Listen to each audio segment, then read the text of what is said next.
உலகெங்கும் வாழும் என் இனிய சகோதர சகோதரிகளுக்கு வணக்கம். நம்ம சேனலுக்கு ஆதரவு கொடுத்துட்டு வர எல்லா நல்ல உள்ளவங்களுக்கும் முதல்ல நன்றி. நம்ம இந்த பதிவுல 2026 ஜூலை மாதம் மேச ராசிக்கான ராசி பலன்களை பார்க்கிறோம். இந்த ராசி பலன்கள்ல முதல்ல நம்ம பார்க்கறது நவக்கிரகங்களுடைய மாறுதல், அதனால மாறக்கூடிய பலன்கள். எந்தெந்த விஷயம் நமக்கு ஆதாயத்தை கொடுக்குது, எது இதுல நம்ம எச்சரிக்கையா இருக்கணும் அப்படிங்கிறதையும், மேசராசியில் இருக்கக்கூடிய ஒவ்வொரு நட்சத்திரங்களுக்கும் ஜூலை மாதத்திற்காக தனிப்பட்ட முறையில் எடுக்கப்பட்ட சுப நாட்கள் எது, அசுப நாட்கள் எது, யோக நாட்கள் எது அப்படிங்கிறதையும் நம்ம இங்க கொடுத்துருக்குறோம். இது உங்களுடைய அன்றாட வாழ்க்கையாகட்டும் அல்லது ஒரு தொழிலை தொடங்குறதாகட்டும், எந்த விதத்திற்காகவும் உங்களுக்கு ஒரு மிகச்சிறந்த வழிகாட்டியாக இது அமையும். அப்படிங்கிறதுனால நீங்க இதுல பயணம் பண்ணி பாருங்க, இதை ஃபாலோ பண்ணி பயணம் பண்ணி பாருங்க. எல்லா நாளும் உங்களுக்கு வெற்றிகரமான நாளா அமையும்.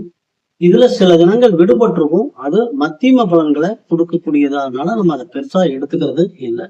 சரி, இப்போ ராசி பலன்களை பார்க்கலாம். மேச ராசி நேர்களே, இந்த ஜூலை 2026 உங்களுக்கு ஒரு மிக அற்புதமான ஒரு மாதம், செல்வ செழிப்பான மாதம், செல்வத்துக்கு குறைவில்லாத, தனபாக்கியத்திற்கு பஞ்சமில்லாத ஒரு மாதம். ஏன்னா உங்க ராசிநாதனே 2ஆம் இடத்துல அமர்ந்திருக்கிறாரு. தனஸ்தானத்துல தனம், வாக்கு, குடும்பம் சொல்லக்கூடிய 2ஆம் இடத்துல அமர்ந்திருக்கிறாரு.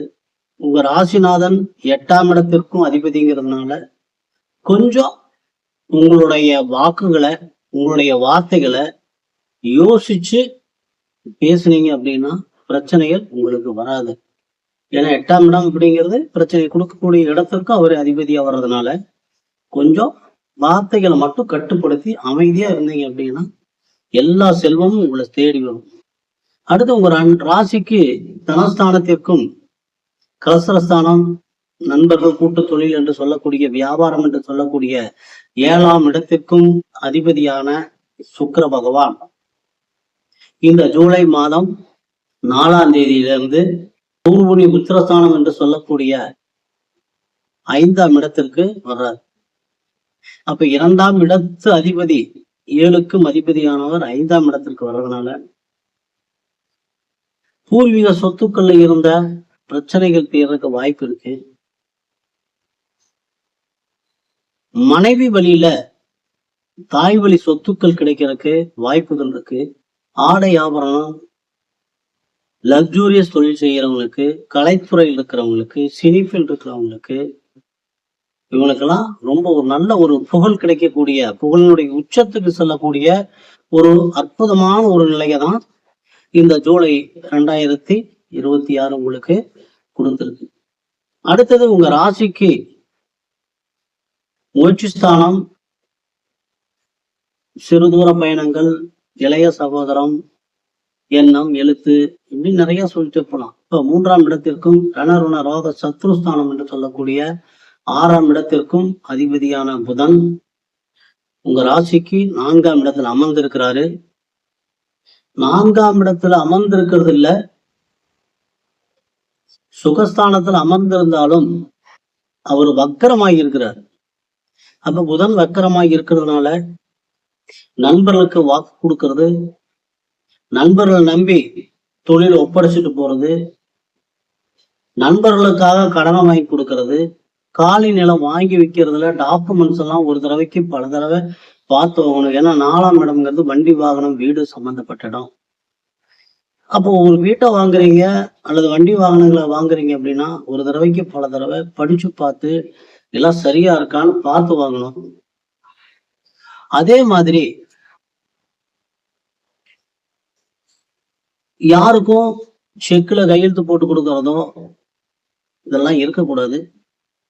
புதன் வக்கரமா இருக்கிறதுனால இந்த காதல் விஷயத்துல ஈடுபட்டு இருக்கிறவங்க உங்களுடைய புத்தி சரியான முறையில வேலை செய்யாது. ஆனா முடிவுகள் எடுக்கிறதுல கொஞ்சம் தயவு செஞ்சு இப்ப அவசரப்பட்டு எந்த முடிவுகளும் நீங்க எடுக்க வேண்டாம்.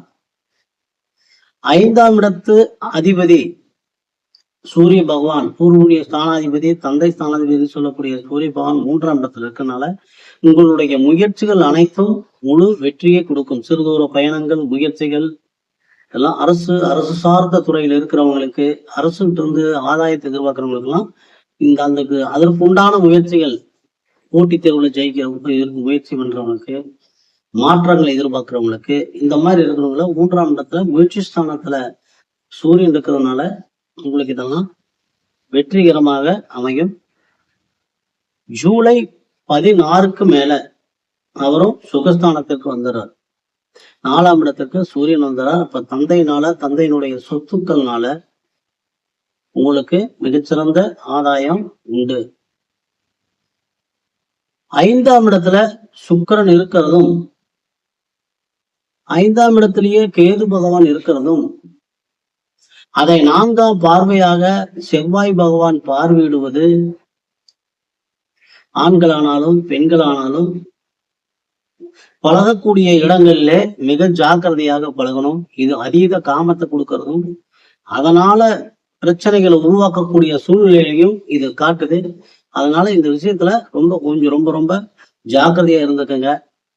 11ஆம் இடத்துல ராகு தொடர்ந்து இருக்கிறதுனால வெளியூர் வெளிநாடு போறவங்களுக்கு ஒரு நல்ல அருமையான ஒரு வாய்ப்பு.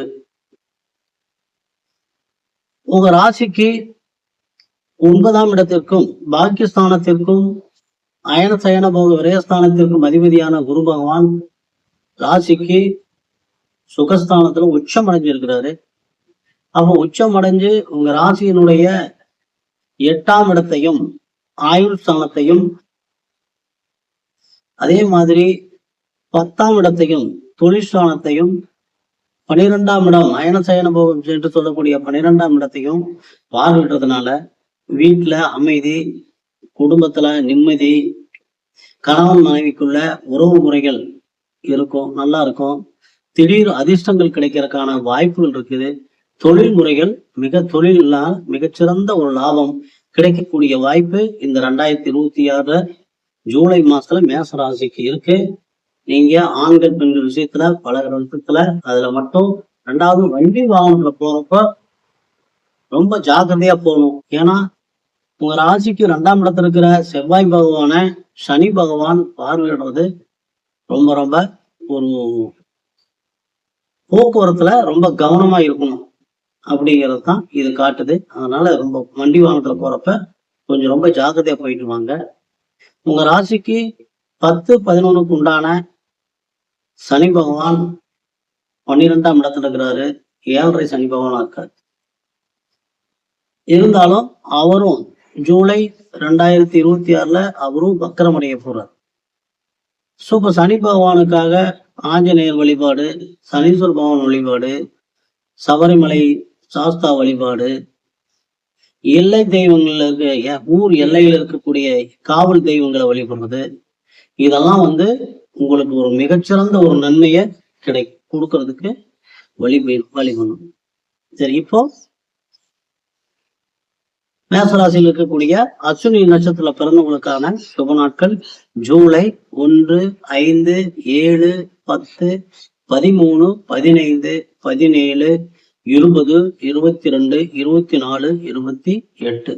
அசுப நாட்கள் அப்படின்னா ஜூலை 3, 11, 12, 14, 25, 30. உங்களுக்கு அதிர்ஷ்டத்தை தரக்கூடிய நாட்கள் ஜூலை 20, 22. பரணி நட்சத்திர பிறந்தவங்களுக்கான சுப நாட்கள் ஜூலை 2, 6, 8, 9, 11, 14, 16, 19, 21, 23, 25, 29. அசுப நாட்கள் ஜூலை 4, 12, 13, 15, 27, 31.